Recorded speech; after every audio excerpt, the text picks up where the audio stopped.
Hey everyone, John here from All Miniatures Great and Small. In today's Flames of War unit overview, we're going to be looking at the British Cromwell Tank. This is going to be the Cromwell Tank out of the British D-Day sourcebook intelligence briefing. So if you're watching this in the far future where there's additional version 4 products that have the Cromwell, keep in mind that this particular video we are just talking about D-Day. So the Cromwell, first thing is we're going to talk about the type of Cromwells you can take. You have a couple of choices in the new British D-Day book, and it's kind of nice. So there's not just one way you have to run these Cromwells. You can run them several ways. The two primary things you're going to be looking at is there is basically a Desert Rats version of the Cromwell. It's like a Desert Rats armored troop. Now those guys represent veterans coming from, the battle in Africa, North Africa, and in Normandy. So they have some pros and cons. Then there's also they're also found in the armored Recci or recon squadron. So that's another formation you can take. So those are two units or two formations that are a little bit different from each other. So we need to talk about what those do to the tank, but we'll do that a little bit later. First thing we're going to do is talk about the stats for one of these guys. So what does the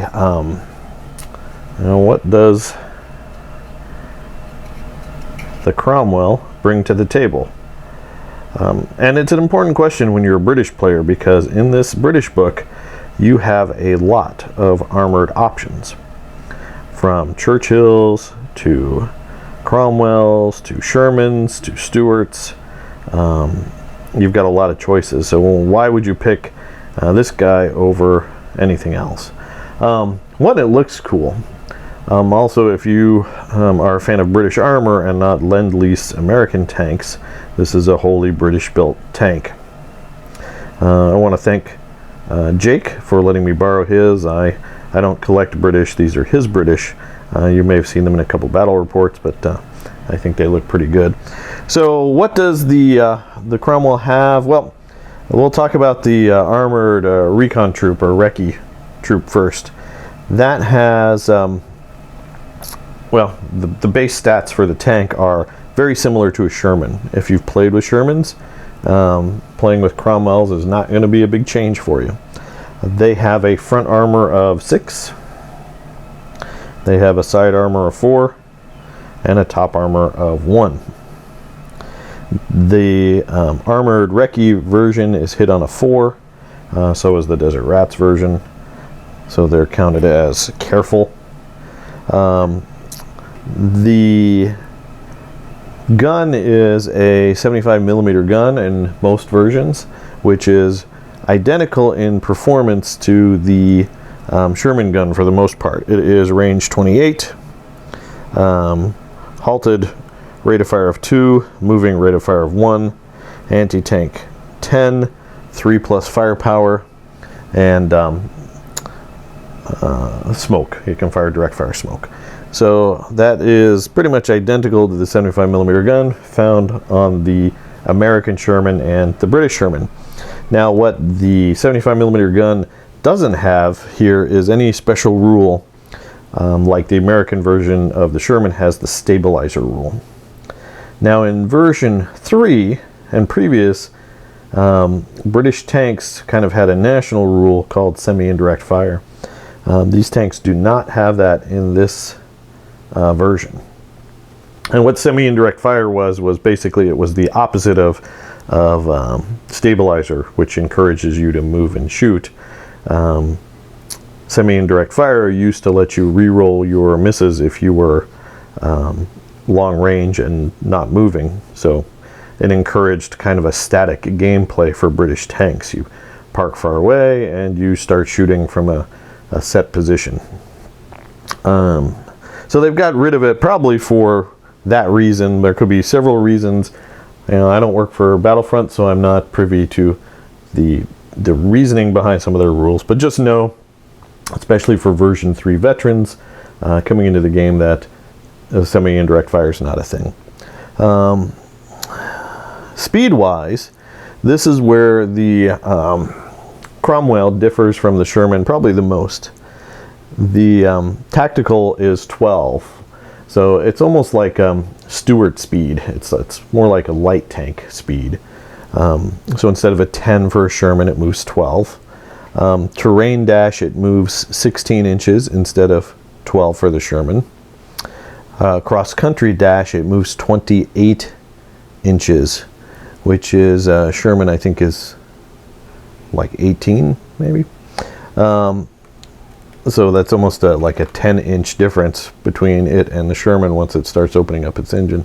And then on the road it goes 32 inches with road dash, whereas a normal bog standard Sherman only goes 20 inches.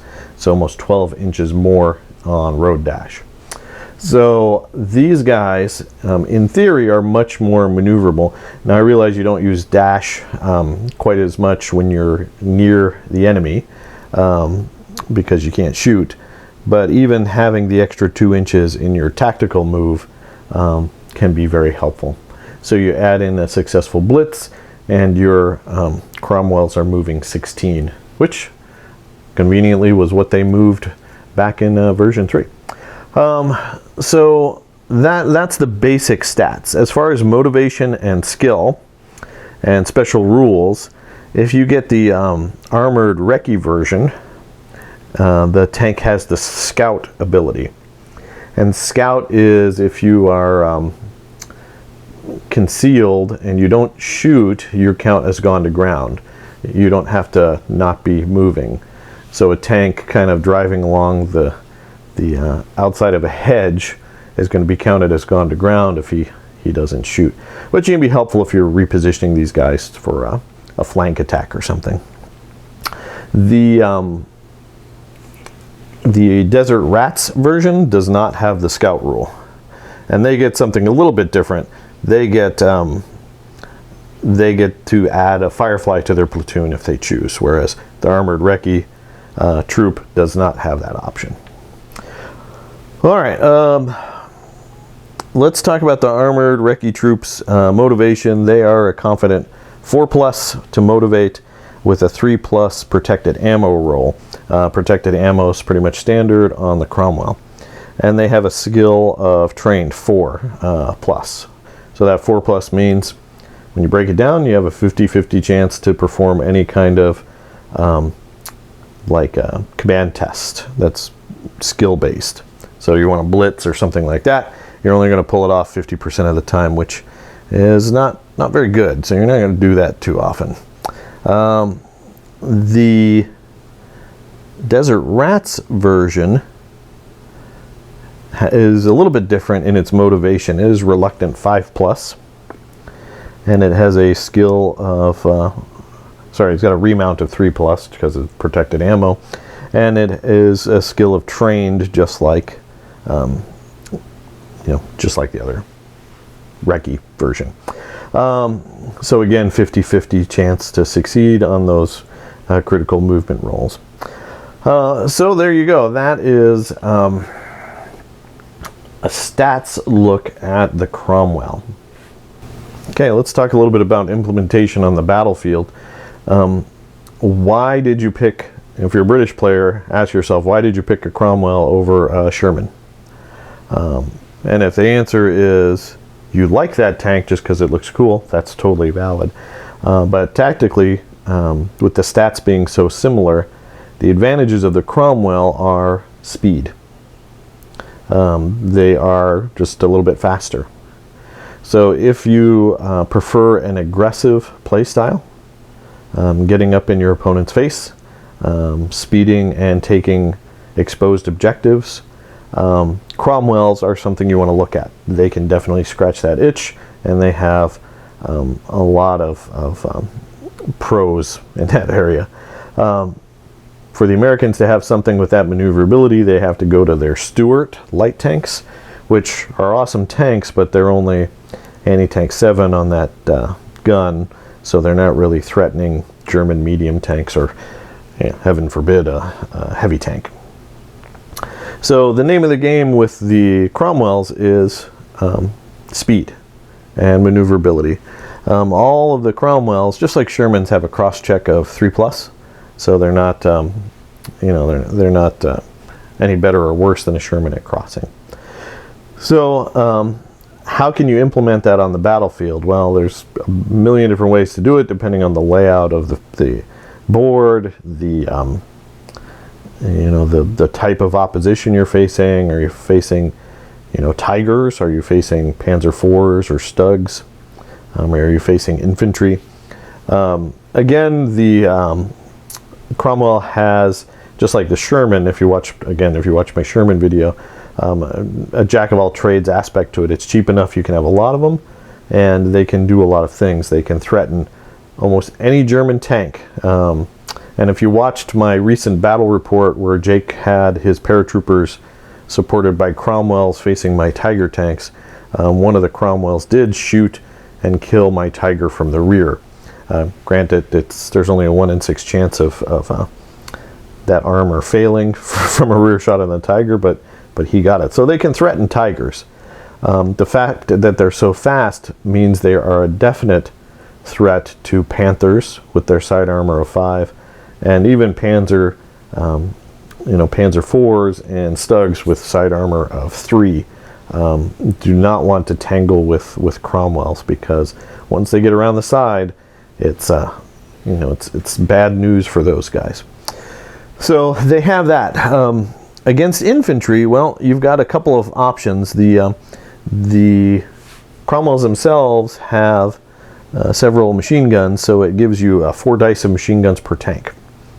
No AA on those machine guns. It doesn't have a 50 caliber AA machine gun like the American does, but it does have those 30 caliber guns in the turret and the hull, and that gives you 4 dice, which is enough to keep infantry at bay, usually keep them from assaulting you. So, for example, if you have a 3 tank troop, which is very typical, you are putting out 12 machine gun dice, which is usually enough to stop most assaults, or at least give them pause before they do it. Now, for things that you haven't, the AT-10 gun aren't able to deal with, one of the unique characteristics of the Cromwell platoon is the ability to add an additional tank. Now that's only available, I mentioned it before, in the Desert Rats version. The Recci version doesn't give you the option. The Recci version is all about speed and reconnaissance. The Desert Rat version can add the mighty Firefly. Now, we'll probably eventually give the Firefly its own video later, and we'll link them together. But the Firefly does a few interesting things. One, it's going to be part of your platoon, so command distances and all that matter. And we'll talk about the cons first. So when you add a Firefly, you are essentially chaining your Cromwells to a slower speed. The Firefly cannot keep up with the Cromwells at high speed. At tactical, it's not that big a deal.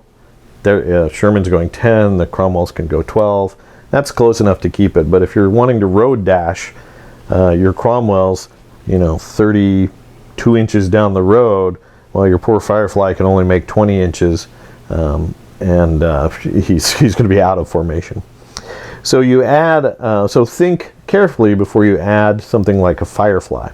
The pro to the Firefly is it's adding its big 17-pound gun, which is anti-tank 14, 3+ firepower, and no HE. So adding it is not helping you against infantry, but it's definitely going to help you against Tigers and heavier German tanks like Panthers from the front. A Tiger just cannot ignore a Firefly. Even at long range, when a Tiger's front armor is 10, they will be penetrated half of the time. 50% of the time, the Firefly will penetrate them.